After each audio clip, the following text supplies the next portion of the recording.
দুর্বৃত্তরা ঘরে ঢুকে এক নারীকে কুপিয়ে হত্যা করেছে। ঘটনাস্থল থেকে একটি রক্তমাখা ধারালো অস্ত্র উদ্ধার করা হয়েছে। কে বা কারা এই ঘটনা ঘটিয়েছে তা বাড়ির কেউ দেখেনি।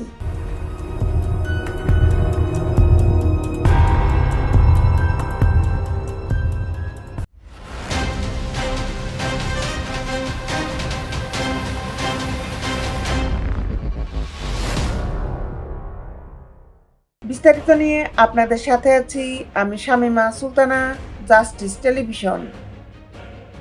নোয়াখালীর সদর উপজেলায় বসতঘরে ঢুকে এক নারীকে কুপিয়ে হত্যা করেছে দুর্বৃত্তরা। নিহত নারীর নাম তাসলিমা বেগম, বয়স আনুমানিক 54 বছর। আজ সোমবার রাত 9:15টার দিকে উপজেলার বিনোদপুর ইউনিয়নের 9 নম্বর ওয়ার্ডের জালিয়াল গ্রামে এই ঘটনা ঘটে।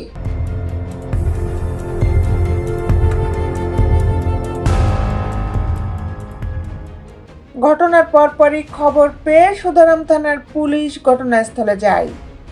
তবে কে বা কারা ওই নারীকে হত্যা করেছে তা তাৎক্ষণিকভাবে নিশ্চিত করতে পারেনি পুলিশ। পরিবারের দাবি, হয়তো ডাকাতি করতে এসে ডাকাতেরা তাকে হত্যা করেছে। ঘটনাস্থল থেকে একটি রক্তমাখা ধারালো অস্ত্র উদ্ধার করেছে পুলিশ। নিহত নারীর ছোট ভাই সংবাদ মাধ্যমকে বলেন, বাড়ির একটি ঘরে তার বোন তাসলিমা বেগম একাই থাকতেন।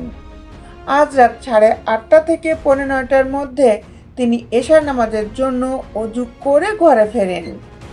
এরই মধ্যে ঘরের ভেতর থেকে চিৎকার শুনতে পান আশপাশের ঘরের বাসিন্দারা।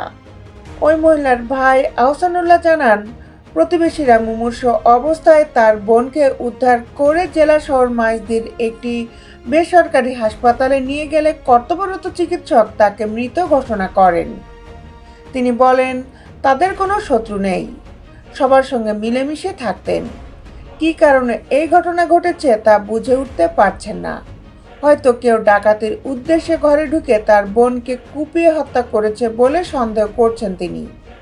ঘটনাস্থলে থাকা সুধারাম থানার ভারপ্রাপ্ত কর্মকর্তা মোহাম্মদ কামরুল ইসলাম সংবাদ মাধ্যমকে জানান, দুর্বৃত্তরা ঘরে ঢুকে এক নারীকে কুপিয়ে হত্যা করেছে। ঘটনাস্থল থেকে একটি রক্তমাখা ধারালো অস্ত্র উদ্ধার করা হয়েছে। কে বা কারা ওই ঘটনা ঘটিয়েছে তা বাড়ির কেউ দেখেননি। তারা বিষয়টি গুরুত্বের সঙ্গে তদন্ত শুরু করেছেন। এ ঘটনায় পরিবারের অভিযোগের ভিত্তিতে পরবর্তী আইনগত ব্যবস্থা নেওয়া হবে।